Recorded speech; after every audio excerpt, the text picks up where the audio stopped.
Bien, primer libro de Crónicas, capítulo 13, verso 14, dice así: la palabra del Señor. Es un precioso versículo, la hermosa palabra de Dios. El arca de Dios estuvo 3 meses en la casa de la familia de Obed-Edom, y bendijo Jehová la casa de Obed-Edom y todo cuanto tenía. Amén. La enseñanza nos la da la palabra misma cuando Jesús, nuestro Señor, es bautizado y recibe el Espíritu Santo. Él recibe el Espíritu Santo y es llevado por el Espíritu al desierto. Y el desierto también representa el mundo. Así que si estás en pruebas, si tienes el Espíritu del Señor, tienes que ir a enfrentarte al mundo. Inmediatamente viene el Espíritu del Señor, el Espíritu Santo, sobre Jesús, y es llevado al desierto, y allí el enemigo se le manifiesta y le pone pruebas y le pone tentaciones y circunstancias, y Jesús las enfrenta. Malo sería decir entonces que el creyente, que el cristiano no tenga que pasar por pruebas. Así que, como dice Santiago, gózate, regocíjate y alégrate en las pruebas por las que tú estés pasando en este momento. Dale la gloria a Dios. Entonces, en ese mover comencé lo que todos hacemos: a meditar en la palabra del Señor. Y en esa meditación trascendió a que esa meditación fuera con oración. ¿Por qué no crece muchas veces un creyente? ¿Por qué no da fruto? ¿Por qué no produce? Porque si bien medita la palabra, no la ora en su meditación. Y Jesús no fue un hombre de meditación. Jesús fue un hombre de acción. Pero hay cosas importantes que no podemos olvidar como creyentes. Y la primera de ellas es la presencia de Dios en nuestra vida. El amor del Señor manifiesto en cada uno de nosotros. De nada me sirve meditar un versículo si estoy apartado de la presencia de Dios. Si sigo haciendo mi parecer, lo que me agrada, lo que me gusta, lo que me fascina. Dios nos enseña a través de su amor que Él desea estar con sus hijos. El anhelo del Padre es compartir tiempo con sus hijos. Y nosotros somos los hijos del Señor y tenemos que gozarnos, porque es un Dios amoroso, cariñoso, tierno. Es un Dios que quiere tenernos en su regazo, quiere consolarnos en nuestros momentos difíciles, en nuestros momentos de angustia y de preocupación.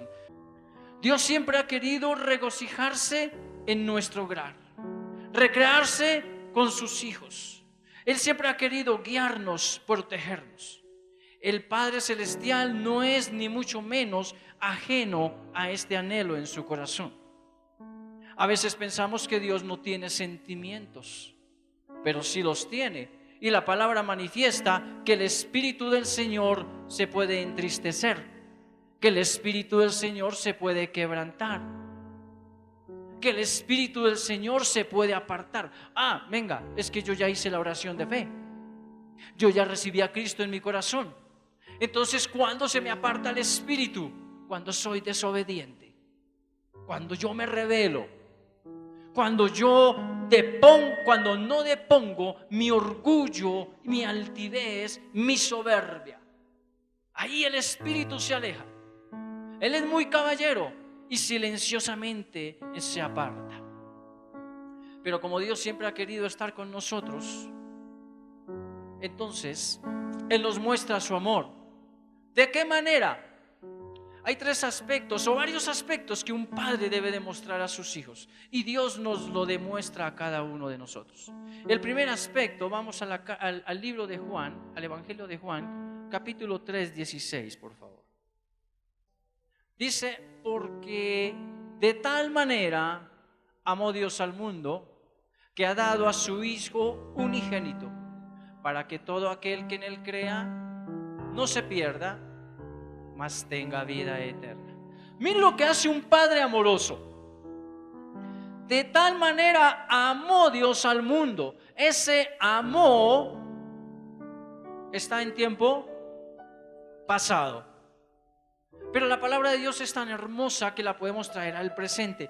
De tal manera ama Dios al mundo. ¿A quién es el mundo?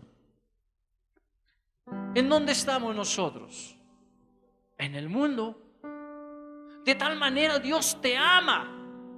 Y a veces se nos olvida ese amor de Dios, y en los problemas y en las circunstancias alguien se podría atrever a decir: Dios se olvidó de mí. Hay un Padre verdadero que te ama, y aunque tuvieras cáncer o lepra o lo que sea, Él está dispuesto a abrazarte. No le va a importar que sus vestiduras se manchen de tu enfermedad. Así es este Dios de amoroso. Él no mira tu pecado.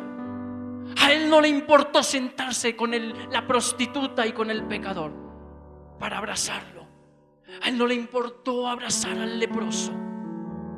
Él no pensó: me voy a contagiar, qué asco. No. ¿Cuánto se nos olvida el amor del Padre? ¿Cuánto se nos ha olvidado? Las preocupaciones del mundo nos hacen olvidar ese amor de ese Dios grande, poderoso y misericordioso. A todos y cada uno nos ha tocado la vida. A unos más que a otros han tenido que pasar por pruebas duras. Pero quiero que hoy, y el Espíritu lo desea, salgas consciente de la presencia de Dios en tu vida.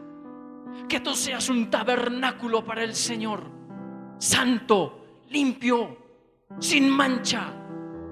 Sí, somos humanos y podemos errar, podemos caer, pero ahí está ese Dios poderoso para levantarnos nuevamente, para tomarnos de la mano y decirnos: adelante, sigue, yo voy contigo hasta el final.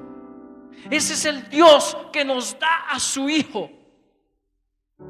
Ese es el Dios que nos ama.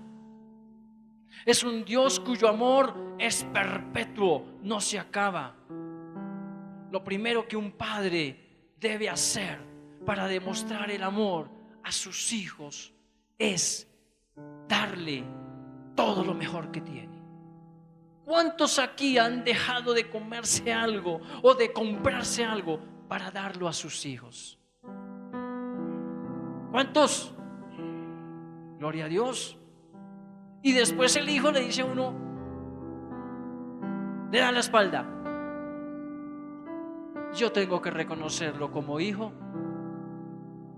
Hoy el amor del Padre quiere tocar nuestros corazones. Él quiere romper esa yugo, esa cadena, esa atadura que hay en tu vida, en tu mente y en tu corazón. El versículo sigue diciendo que ha dado a su Hijo unigénito para que todo aquel que en Él cree no se pierda, mas tenga vida eterna. Aún el Padre no nos niega ni siquiera a su precioso Hijo. Un padre tiene la capacidad de dar aún lo más preciado para sus hijos. Cuando alguien viene a reconocer su pecado, su debilidad ante el Padre, Él, haciendo vida a su palabra, permite que por medio de Jesucristo de Nazaret, éste sea perdonado, limpiado, restaurado, afirmado y establecido. A veces el pecado nos hace pensar que ya el Padre no me quiere, que ya el Padre me va a aborrecer, que ya el Padre va a quitar su mirada de mí. Es tan claro como cuando alguien se acerca a ti y te dice: oye, hermana, tú que andas en comunión con el Señor, ora al Señor por esta situación, ¿verdad? Porque a ti te escucha. Cuando Dios no está allá en un trono, Dios está aquí. Por eso nos envió su Espíritu. Es su presencia junto a ti. Se sienta junto a ti en el carro, en la casa, en el comedor, a donde vayas. En este momento yo veo a hermanos que están aislados, uno allí, el otro allí. Jesús está ahí, sentado a tu lado. Y Él te escucha. Y Él te está viendo. Pensar que mi oración no va a pasar de este techo es una idea que tenemos que quitarnos. ¿Qué es cuando Dios se aparta? Dios se aparta es cuando tu corazón está lleno de impiedad, de iniquidad, y tú no quieres reconocerla. Ahí sí, perdóname, pero Dios se levanta de la silla y se retira. Cuando Saúl le falló al Señor, cuando Saúl quiso hacer su voluntad, recordarás que cuando llegó el profeta Samuel a corregirle y él le cogió de su manto, el manto se rasgó. Representa eso en tu vida y en mi vida. Cuando yo no obedezco al Señor, Él se levanta y se va. Se rasga esa comunión, se rompe. Pero por medio de Jesucristo puede ser restaurada la comunión con el Padre. Lo tercero que un padre hace es dar un regalo maravilloso. Dios nos da un regalo maravilloso. ¿Cuál es? La vida eterna, la salvación. Es el regalo amoroso que el Padre da. ¿Y cuántos juegan con la salvación? ¿Cuántos piensan que porque han hecho una oración de fe ya me gané la entrada al cielo? ¿Y dónde está la voluntad? ¿Dónde está el pensamiento? ¿Dónde está el hablar? ¿Dónde está el carácter semejante al carácter de Cristo? De nada te vale hacer una oración de fe si tú no practicas la palabra de Dios. Si tú y yo no la practicamos, si la dejamos ahí nomás. Pero hay aspectos importantes que tocan esta parte del amor de Dios y de su presencia. A veces los falsos testimonios. Alguien se dice ser creyente, pero no tiene la vida de creyente, hace que otros blasfemen de la palabra y del nombre del Señor. Recuerda que tú eres tabernáculo. Tú eres tabernáculo. La presencia de Dios está en ti. El amor de Dios está en ti. Los falsos profetas. Hoy también vivimos la vida de falsos profetas que apartan al creyente de la gloria, de la presencia y del amor de Dios. Predicadores, manipuladores de la verdad. Muchos predicadores se levantan en los púlpitos y preparan un mensaje no inspirado por Dios, sino inspirado de su propio corazón, de su propia concupiscencia, de su propia mente, para manejar y manipular a una comunidad y llevarla lejos de la presencia de nuestro Dios y Padre. Las personas que no creen la verdad, en verdad y con certeza que el Padre les ama, siempre buscan y buscarán la forma de estar con otros. Buscarán la forma de estar con otros dioses ajenos, con otras imágenes distintas, con amuletos, con agüeros. A Dios no le agrada. Allí en la lectura de Crónicas, versículos antes del versículo que leímos, David quería llevar el arca de Jehová, el arca de la alianza. Quería llevarla a Jerusalén. Quería traerla de regreso. Pero David trae el arca, aunque en un carro nuevo y suntuoso, manejado por unos toros, por unos bueyes fuertes. No la trae, como el diseño de Dios era. El diseño de Dios era que había unos hombres, una tribu especial, para traer el arca de Jehová, para llevarla de un lado a otro. Había cómo transportarla. Dios diseñó todo perfectamente. Ahora David quiere traer el arca a Jerusalén, pero no la quiere traer bajo el diseño divino, sino la quiere traer bajo su propio diseño.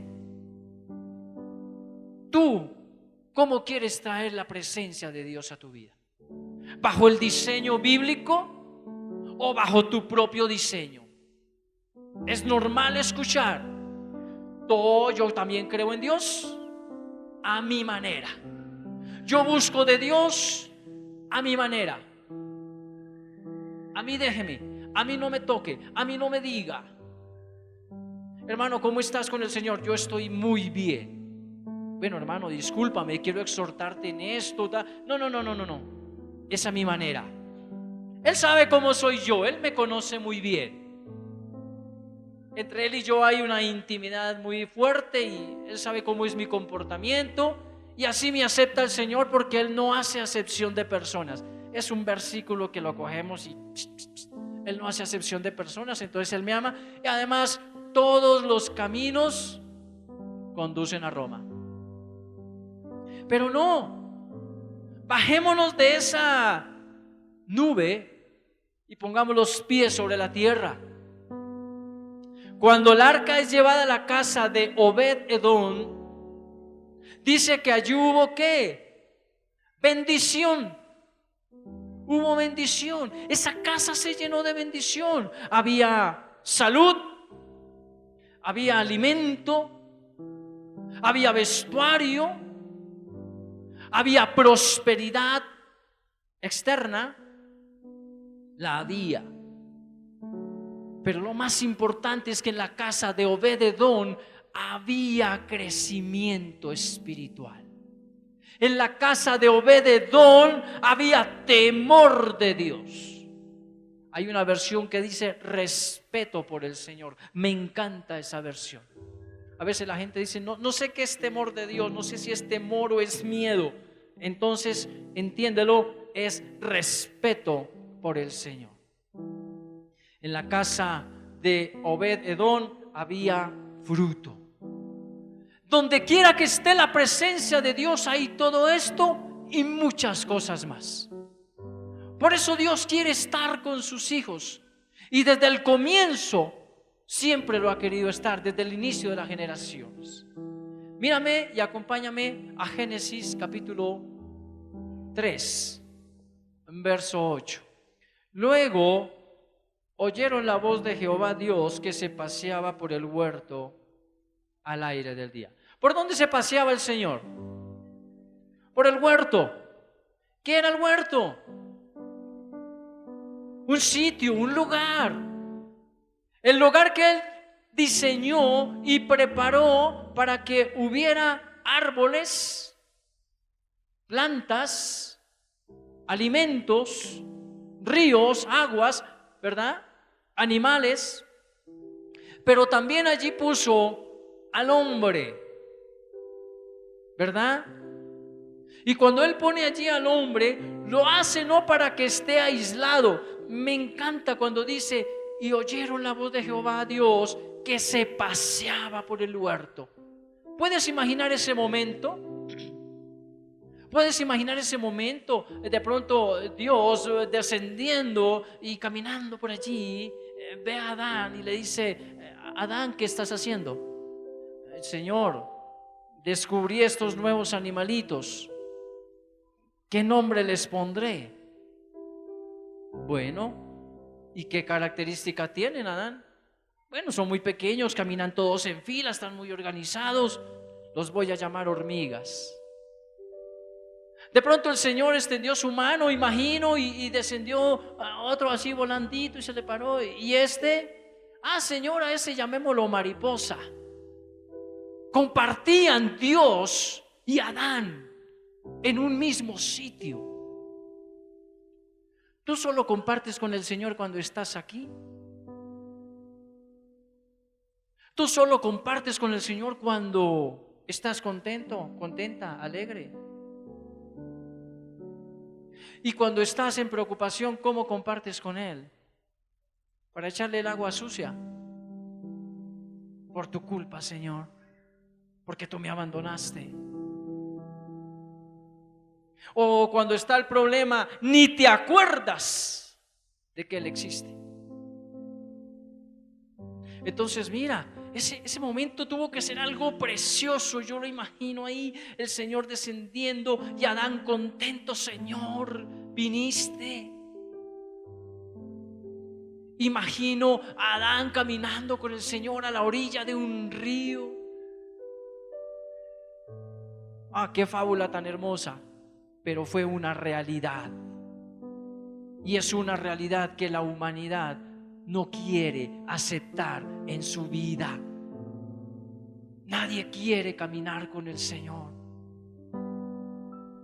Aquí Dios se paseaba con él. Mira cuán grande es el amor de Dios, que saca al pueblo de Egipto. Y en Éxodo capítulo 25, Dios ha sacado al pueblo de Egipto. Es tan grande el amor tuyo, es tan grande el amor. Mira allí en Éxodo 25:10. Dice el Señor, harán. Bueno, en el 25 hasta el 9 habla de la ofrenda para el tabernáculo, ¿verdad? Hacer el tabernáculo. Pero en el verso 10 dice, harán también un arca de madera de acacia, cuya longitud será de 2 codos y medio su anchura, de codo y medio su altura y codo y medio. La recubrirás de oro puro por dentro y por fuera, y pondrás encima y alrededor de ella una cornisa de oro. Da las medidas, da los diseños de cómo hacer el arca. Ahora bien, está el pueblo de Egipto, en el desierto. Le da los diseños para hacer el tabernáculo a Moisés. Y dejemos volar. Este es el tabernáculo. Lo diseñó. Allá atrás, los atrios, el lugar santo y el lugar santísimo. Amén. Y está el arca de la alianza. Pero el pueblo también tenía algo. Y es que el pueblo era dirigido, guiado por una columna de fuego de noche y una nube de día. Mira el amor del Padre que desciende para estar con el hombre aún en el desierto. El tabernáculo, Jesucristo. El arca de la alianza contenía los mandamientos, los testimonios, la presencia de Dios ahí. Y la columna era el Espíritu. Los tres, un solo Dios verdadero. Tú eres tabernáculo. Alguien me preguntó un día, ¿dónde está el arca de la alianza? ¿Dónde está la sangre de Jesucristo? En el tabernáculo. ¿Y dónde está el tabernáculo? Tú eres tabernáculo. Tú debes preguntarte si tienes el arca y la sangre es de Cristo dentro de ti, porque tú eres el templo. ¿Cómo está el templo? ¿Sucio o está limpio? ¿Cómo está el templo? ¿En santidad?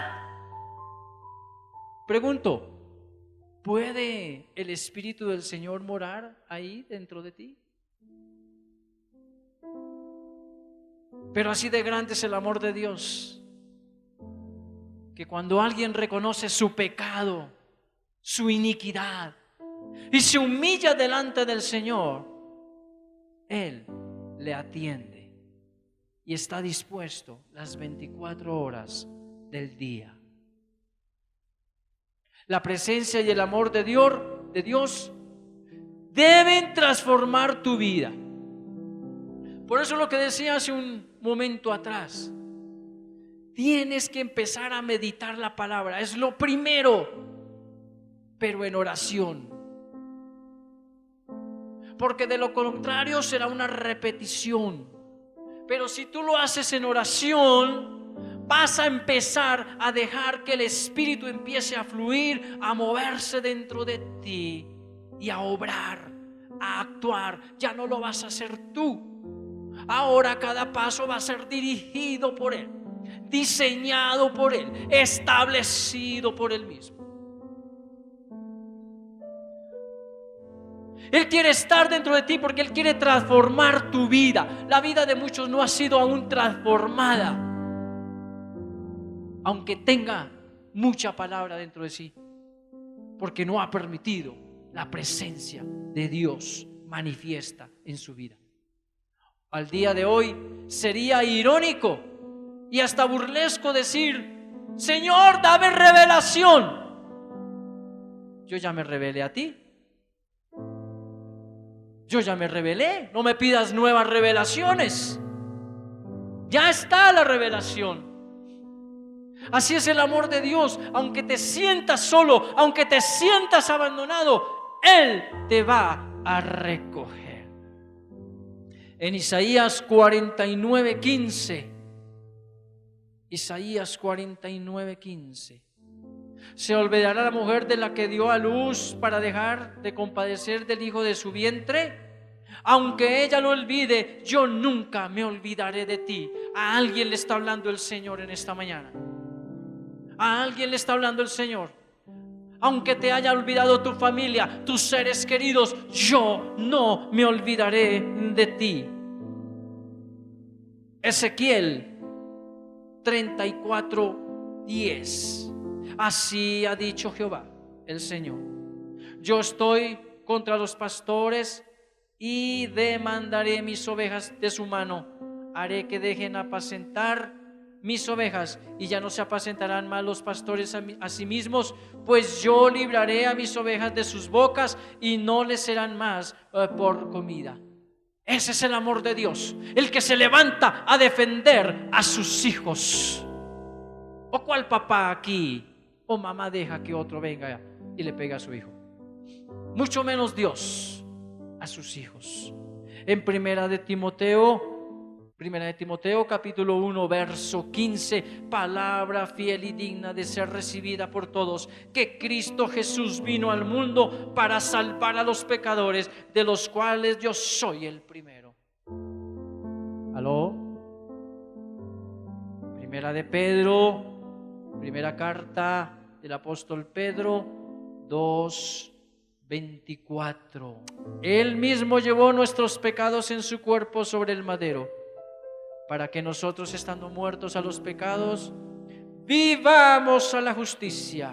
Por su herida habéis sido sanados. Mira el amor de Dios. ¿Ves por qué no escatimó a su propio hijo?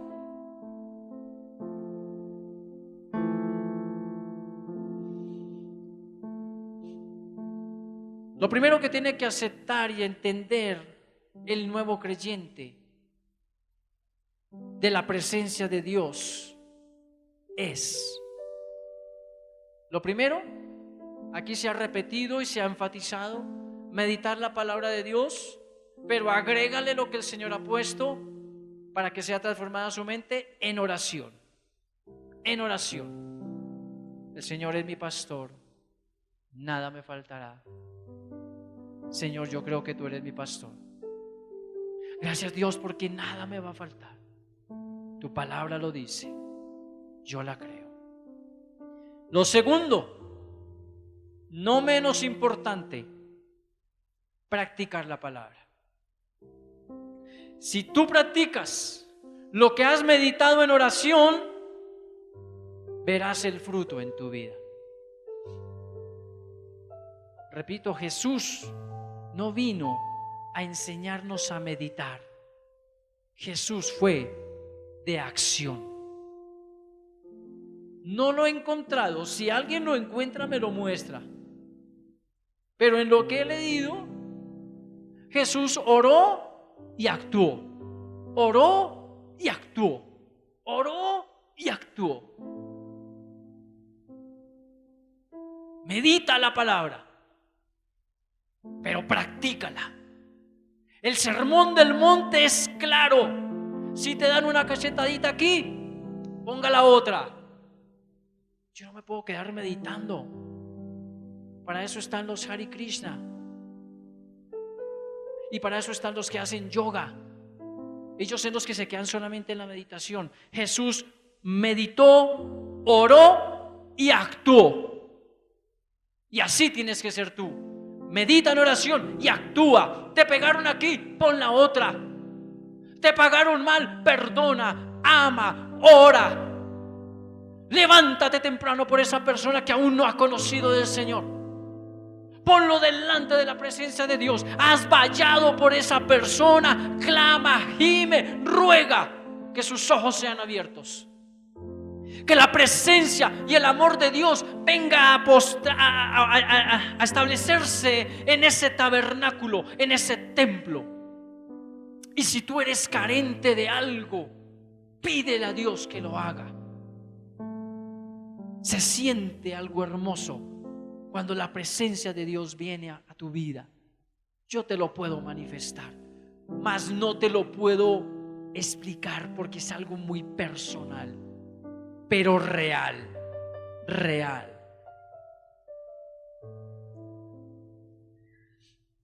Ahora la pregunta sería: ¿qué me separa de la presencia y del amor de Dios? Lucas 14:26. Si alguno viene a mí y no aborrece a padre, madre, mujer, hijos, hermanos, hermanas y hasta su propia vida, no puede ser mi discípulo. Porque a veces la presencia de Dios no viene porque yo depongo primero mi vida, mi familia, mis cosas personales antes que Dios. Él debe ser lo primero. Cada mañana en el trabajo se hace una oración y en esa oración lo primero que se hace es encomendar este día al Dios y Padre y decirle: Señor, todo lo que yo haga, si no es de tu agrado, si no te va a exaltar, si no te va a bendecir, si no te va a glorificar, entonces evita que yo lo haga. La palabra del Señor Jesús dice muy claro: vosotros sois la luz del mundo. ¿Cuántos son la luz del mundo? ¿Verdad son la luz del mundo? ¿A qué hora se empieza el culto? A las 9. ¿A qué hora debes estar aquí? Antes de las 9. Si yo soy luz y creo que soy luz, debo comportarme como luz. Ahora, lo digo el culto, en el trabajo, en cualquier aspecto de tu vida cotidiana, demuestra verdaderamente que eres luz. Que no se diga que tú murmuraste, que tú estuviste en chismes, que tú dijiste mentiras, que tú esto, que tú lo otro. Sé luz. Entonces no depongamos cosas que me apartan de Dios. El Señor es precioso y dice allí en Mateo 11:29. Mira lo que dice el Señor Jesús en Mateo 11:29. Y esta es una parte que el Señor quiere tocar en esta mañana. Llevad mi yugo sobre vosotros y aprended de mí, que soy manso y humilde de corazón, y hallaréis descanso para vuestras almas. Mis amados, mis amadas, Jesús no está diciendo otra cosa distinta. Moldea tu carácter, porque tu carácter me aparta de ti. Si yo le digo a ti, te digo, hermana, no vuelva a decir mentiras, porque la palabra de Dios lo dice. Tú dices: no debo mentir, no debo mentir, no debo mentir. No digas groserías, hermano, porque no debo decir groserías. Y de pronto lo logras. pero aún tienes un carácter. No sé si te ha pasado que a veces en las empresas dicen, esa persona es muy inteligente,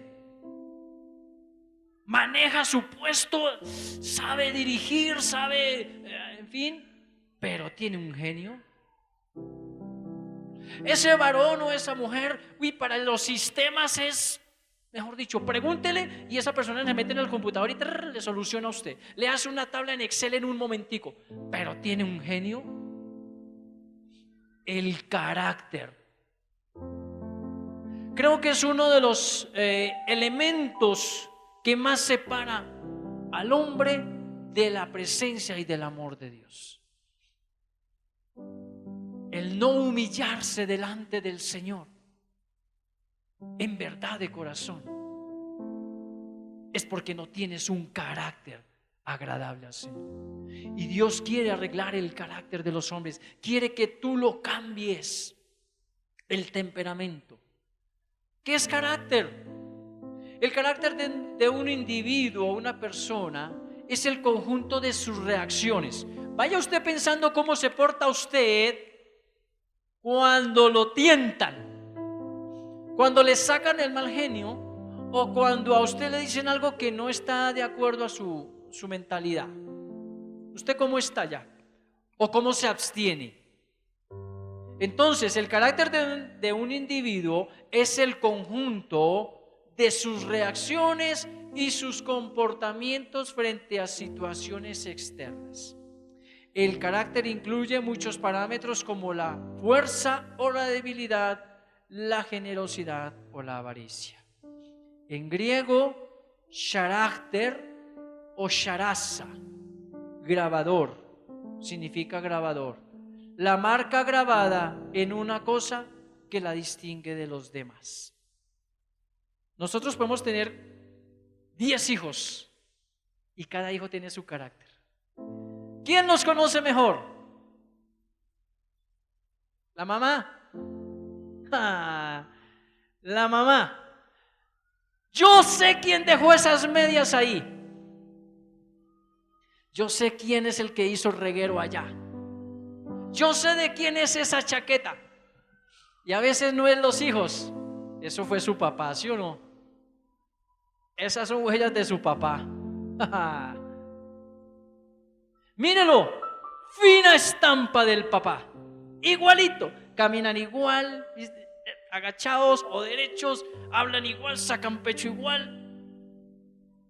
El carácter.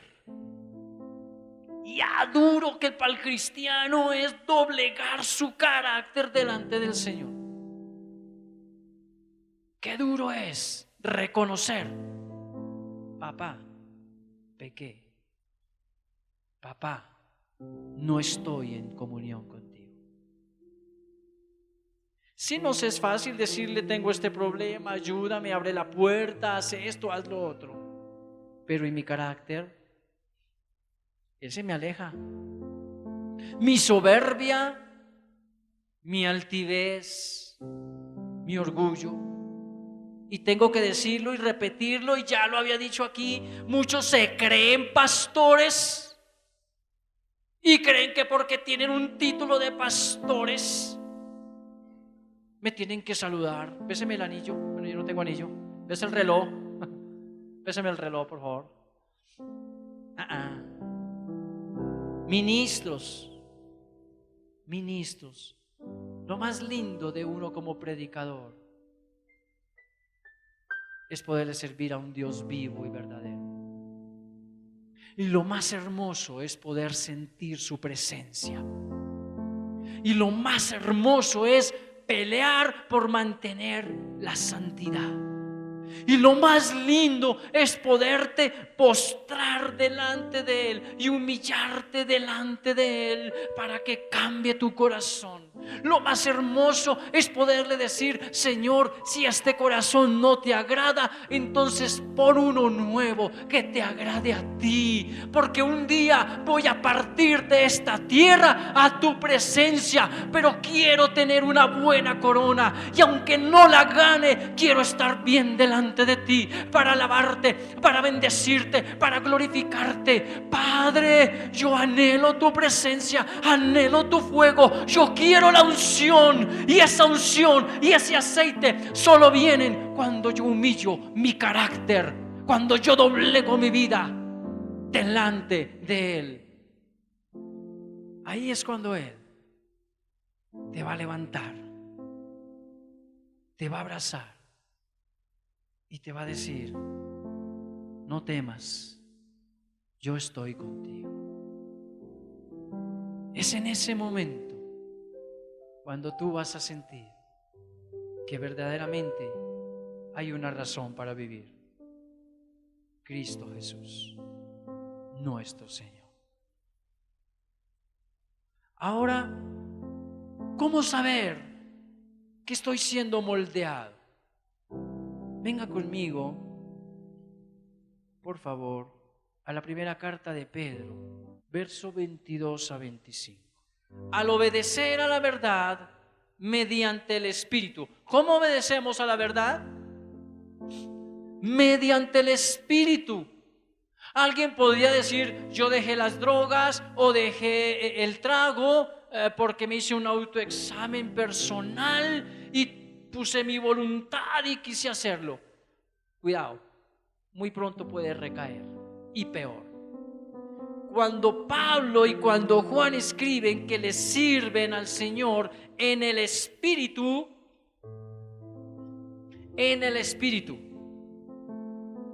es porque están en esa presencia de Dios. Ahora, aquí el apóstol Pedro, ¿verdad?, en su epístola universal, escribe algo muy precioso y dice allí: al obedecer a la verdad mediante el Espíritu, habéis purificado vuestras almas para el amor fraternal no fingido. Ojo, amaos unos a otros entrañablemente de corazón puro. ¿Cómo sé si mi carácter está cambiando? Bueno, si alguien te agarra a patadas tu maletín y tú no le contestas, o por lo menos no lo haces de forma brusca. Si a ese que te hizo mal tú lo perdonas. A ver, yo quiero preguntar, piensa en la persona que te ha hecho más daño en esta tierra. ¿Y serías capaz de ir a tocar a su puerta y, aunque siga él con esa soberbia, decirle: te amo? ¿A conciencia? Y cuando lo veas, ¿volverías a saludarlo igual? La palabra dice que los que traspasaron a Jesús lo verán. ¿Quiénes traspasaron a Jesús? Los que lo crucificaron. No solo el romano que enterró su lanza, no solo aquellos que clavaron sus manos y sus pies en el madero. Aún los que lo entregaron lo estaban atravesando, lo estaban traspasando. Y ellos lo van a ver. Y sé que Jesús va a querer en ese momento abrazarlos. Ya no más odios, ya no más rencores. Si tú eres capaz de empezar a comer estas palabras y hacerlas vida dentro de ti, tu carácter va a cambiar. Tu carácter va a cambiar. La soberbia se va a ir de ti. La altivez se va a ir. El orgullo se va a ir de ti. Dice allí 23: pues habéis renacido no de simiente corruptible, sino de incorruptible, por la palabra del Dios que vive y permanece para siempre. Porque toda carne es como hierba, y toda la gloria del hombre como flor de la hierba. La hierba se seca y la flor se cae, mas la palabra del Señor permanece para siempre. Y esta es la palabra que por el Evangelio os ha sido anunciada. Capítulo 2. Desechad pues toda malicia, todo engaño, toda hipocresía, toda envidia y toda maledicencia. ¿Eso no representa el carácter del hombre? ¿No es el hombre así, malicioso en su carácter, malvado, hipócrita? Desead como niños recién nacidos la leche espiritual no adulterada, para que por ella crezcáis para salvación, ya que habíais gustado la bondad del Señor. Acercaos a Él, piedra viva, desechada ciertamente por los hombres, pero para Dios escogida y preciosa. Vosotros también, como piedras vivas, sed edificados como casa espiritual, sacerdocio santo, para ofrecer sacrificios espirituales aceptables a Dios por medio de Jesucristo. Quiero que tenga usted en cuenta, y si puede subrayar en su palabra, sed edificados como casa espiritual. O al margen, o en su cuaderno de apuntes. Ahí empieza la comunión con el Señor. Cuando tú te humillas y empiezas a ser edificado como templo espiritual del Señor. Y si tú sigues leyendo a Pedro, a Santiago, las cartas de Juan,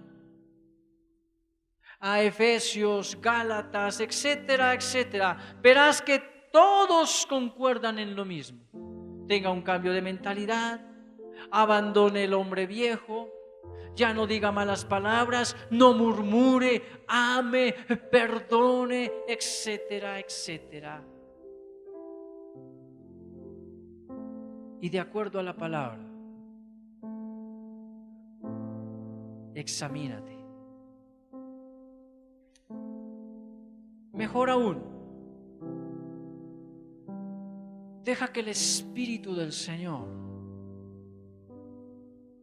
se pasee por el tabernáculo.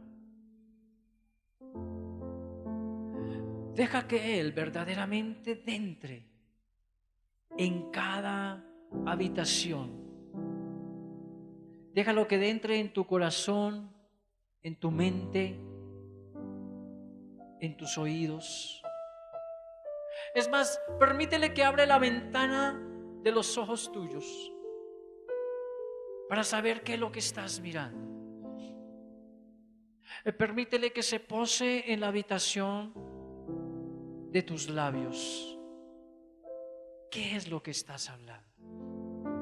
Cuando Jesús le dice a los discípulos, si tuvieran un poquito de fe, moverían las montañas. Lo que Él estaba diciendo es, si tan solo creen en mí, les será suficiente para mover una montaña. Entonces, si les es tan suficiente creer en esta hora, de que el Espíritu está en ustedes.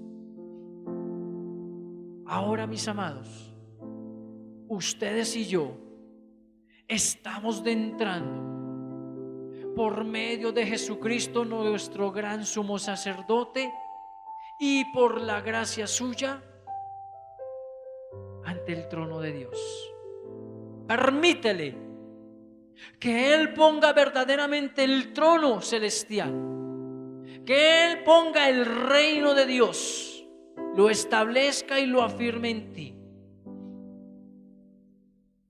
Permite que Él saque toda suciedad y toda porquería que haya dentro de ti.